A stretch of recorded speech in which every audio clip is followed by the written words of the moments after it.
And this might be, I don't want to say, I'm sure there are probably other podcasts that are talking about this, but maybe one of the few. Okay.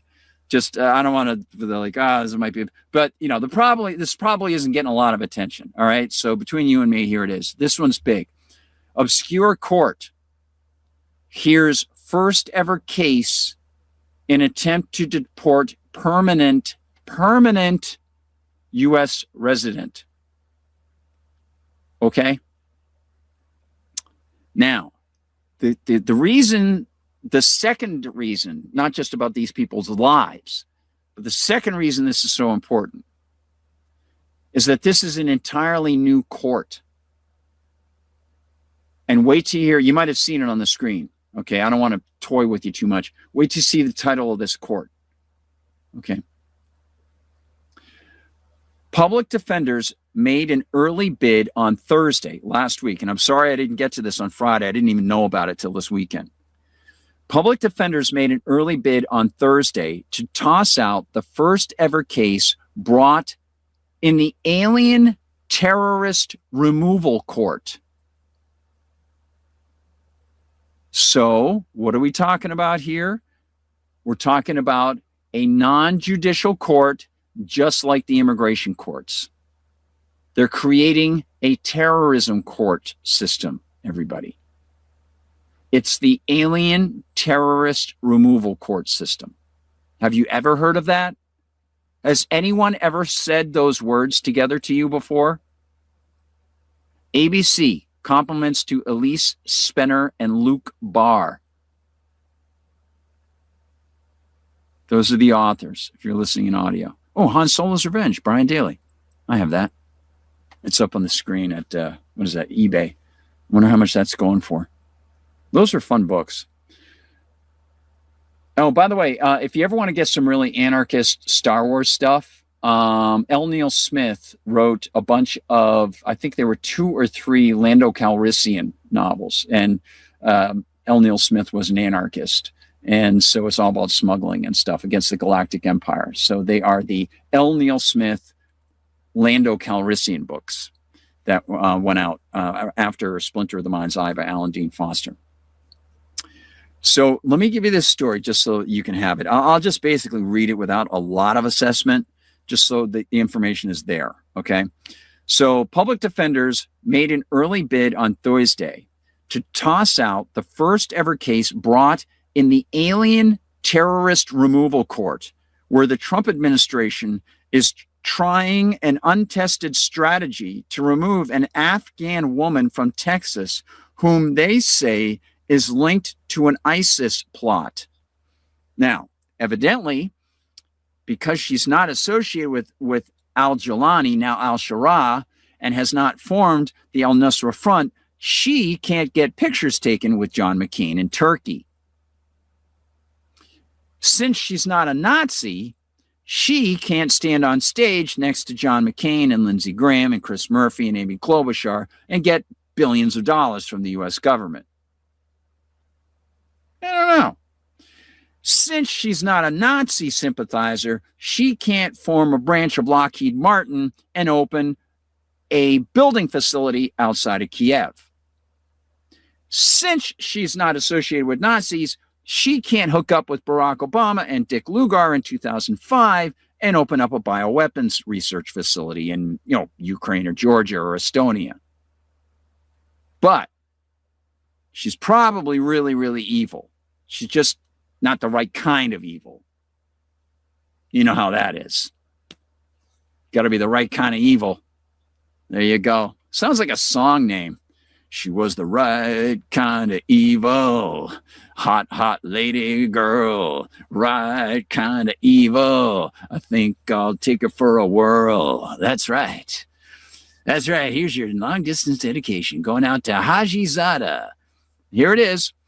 They say Nazira Hajizada, a lawful permanent resident of the United States, was arrested earlier this week in Texas and is accused of helping her son and son-in-law plan a mass casualty attack on behalf of ISIS during the 2024 election.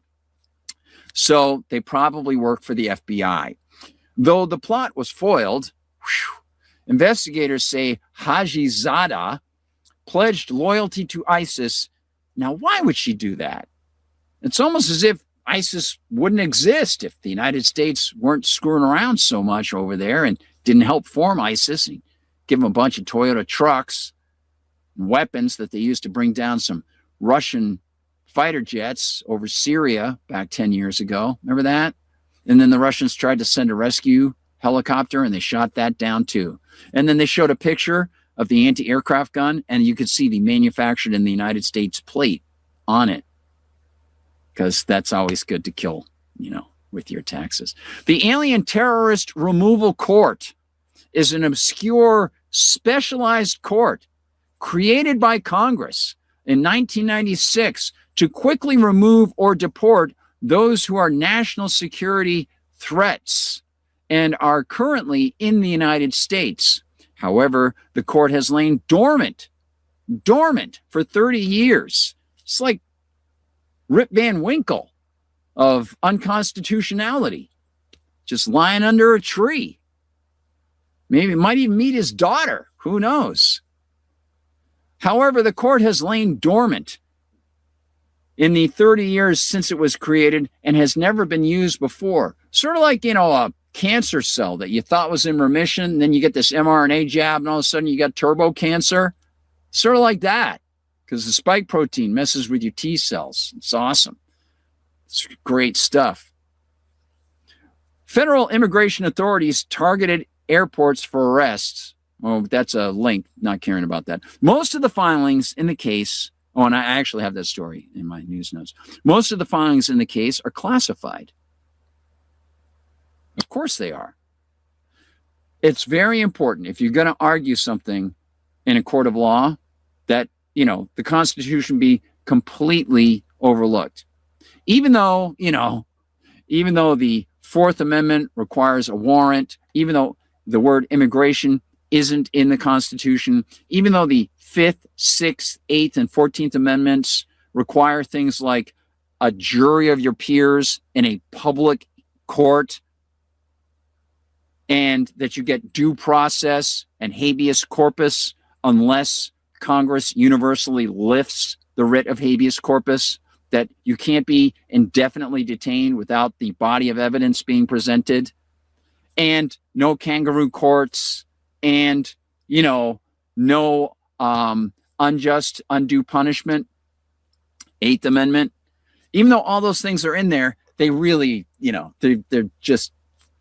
they were probably just testing the pens on the Constitution. They just want to see if they worked. It doesn't really matter, like whatever, You could do it like art. Maybe, I don't know, it could be like a Jackson Pollock thing. Like you rip up the pieces of paper, and then like you throw them against the wall and see what comes up or something like that, some sort of abstract thing. You could probably get some federal funds for that too,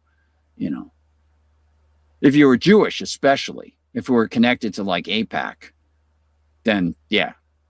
So here we go. Judge Joan Erickson, the son of Eric, daughter of the son of Eric, the court's chief judge in the non-public court, which is ridiculously unconstitutional, appeared skeptical of the government's attempt to use the court for the first time, but concluded the Justice Department had gathered enough evidence to move forward with the case. I'm sure you'll be hearing a lot about it. Top Justice Department, wink, wink, officials celebrated the inauguration of the court on Thursday, arguing it would help the government prosecute removal cases that rely on classified materials. See how that all works, right? So you got the immigration court, unconstitutional. That's within the executive branch, not the judicial branch. And you have this one, the super secret, super mega awesome terrorist alien court, alien terrorist court. Now, I know what you're saying. Do they decorate it with H.R. Giger paintings? Is Sigourney Weaver like fighting to stop this? I don't know. I'm not sure. Or maybe somebody's saying, no, guard, you're way off base here. All I want to know, is if Ridley Scott is going to do like a different version of this and like rewrite the history and screw everything up from the Dan O'Bannon original concept, for which Alan Dean Foster wrote a really cool novel. That's all I want to know. I know. It's very important in American history. But Hajizada's two appointed public defenders pushed back during an initial hearing on Thursday, arguing the Trump administration's removal effort violated Hajizada's due process rights. No, what? Though the judge rejected their bid to dismiss the case, the proceedings on Thursday provided an early indication of how Hajizada will contest the government's novel attempt to remove her. That novel being a term also for ridiculously, insultingly, acidically unconstitutional. Her lawyers framed the government's use of the court as a runaround of traditional criminal proceedings, in a way to skirt due process requirements, saying the government violated Hajizada's First, Fourth, and Sixth Amendment rights. I forgot the first. Sorry about that. Would you believe another amendment, Chief? Assistant Federal Public Defender Matthew Farley, one of Hajizada's attorneys, argued trying to remove a legal permanent resident based on just a few paragraphs, calling the government's unclassified filings is absolutely contrary. Calling the government's unclassified filings woefully inadequate. The government, and those are just the ones that they have unclassified. Okay. So he says that the unclassified filings are arbitrary and contrary to due process, and that they are woefully inadequate. Those are the ones that they are publicly allowing to be seen, the unclassified filings. Erickson admitted on Thursday that her handling of the case may be inelegant, acknowledging the court's procedures are untested after gathering dust for 30 years, but she vowed to be careful and circumspect and promised fealty to the Constitution. So I want to look into this a little bit more and find out when they started to repopulate this court and fund it. Because there must have been a period between 96 and now when it went fallow and got no money, right? Very clearly, it was under the Trump administration when they started to fund this. They've been planning on this for a long time. And you can bet that they're going to try to go after people like Khalil. They'll try to go after anybody else who is a foreigner supporting peace in the Middle East and is here on some sort of a visa. That's why they've got this court going. So Mahmoud Khalil squeaked through, but others might not.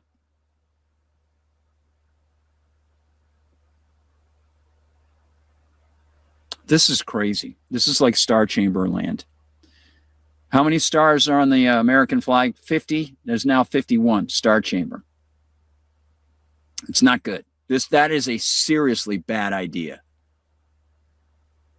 Oh, and by the way, ICE is collecting DNA from migrants, including children, and putting it into the FBI's criminal database.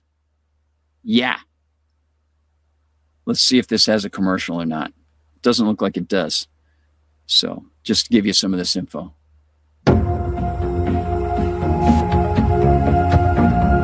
Volume down. ICE collects DNA. Gonna go back. From migrants, including children, for the FBI's criminal database. This according to Cover Media US. U.S. immigration authorities have dramatically expanded the collection of DNA from migrants, including thousands of children. Does anybody remember the Fourth Amendment? And uploaded their profiles into the FBI's National Criminal Database.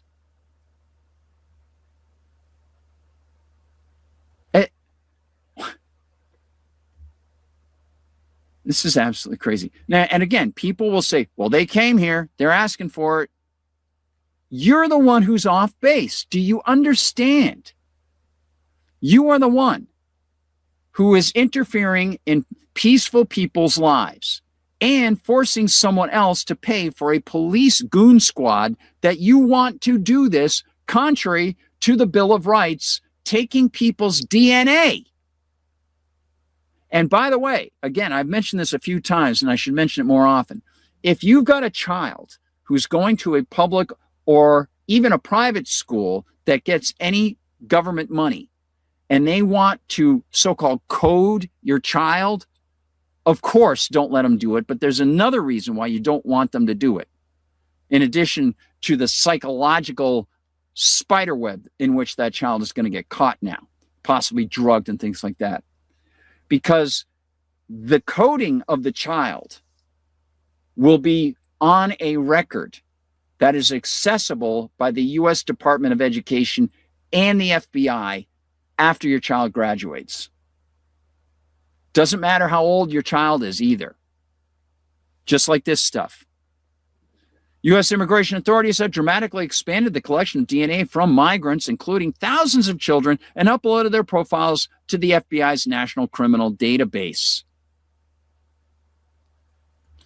Government records show that more than 133,000 migrant children and teenagers have had their DNA stored, including at least one child as young as 4. Now, I've got to look into this and see when it started, because I'm sure the Biden administration was doing it too.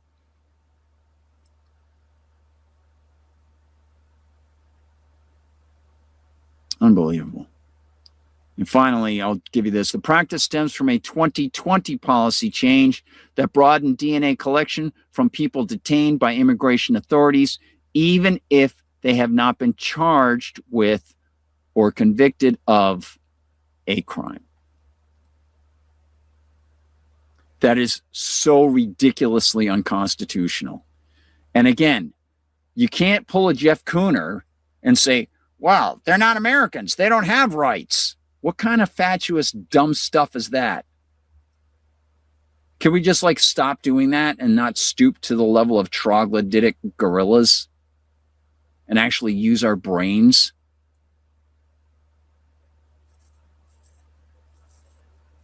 Oh my gosh. Just so bad.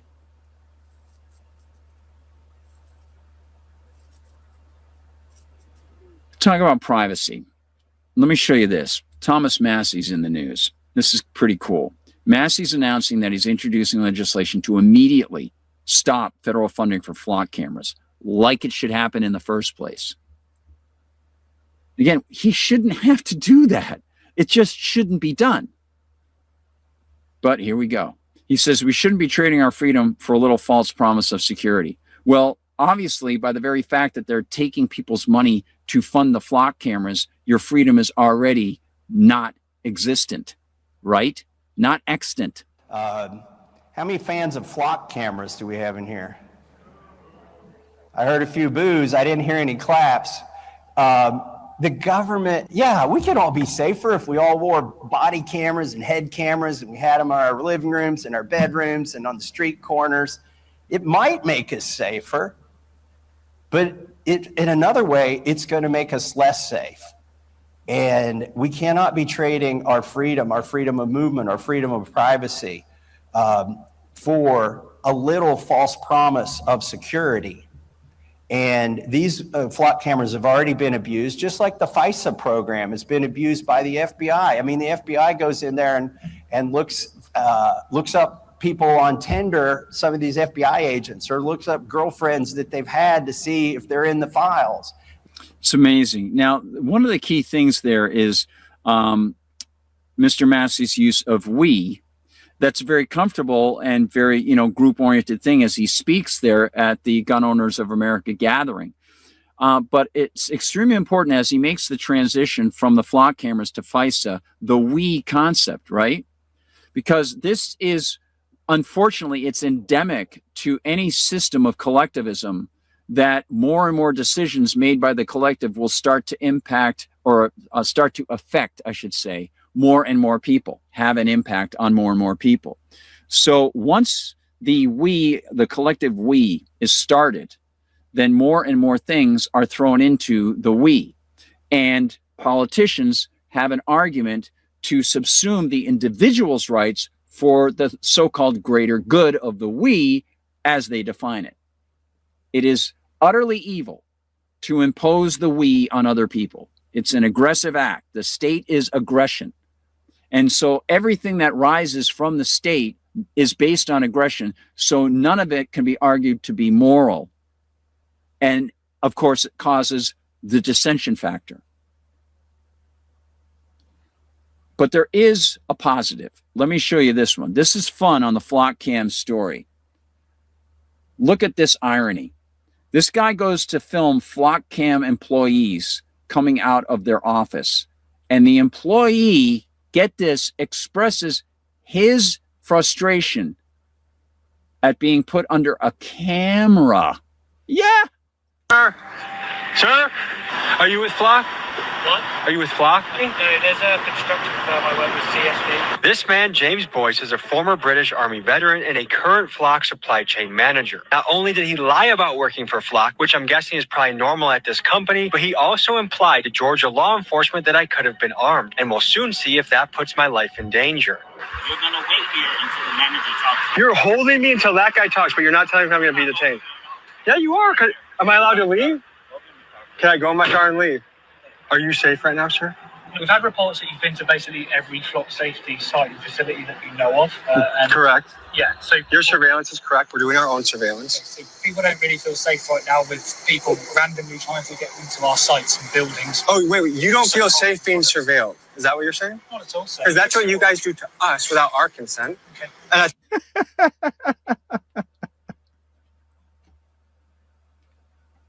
It's epic. This is great, man. Oh, that was awesome. I love that. That was so good. All right, I've got a bunch more stuff. Got RFK with Dana Bash, and she sounded stupid. She's not dumb, but she's obviously saying dumb stuff. But I want to get into just a couple other things on the warfare front, because some of this stuff is just it's really important. At least, in my opinion, it is. So I hope I'm providing you, I hope the Russian team has put together a very good amount of very clear, solid information.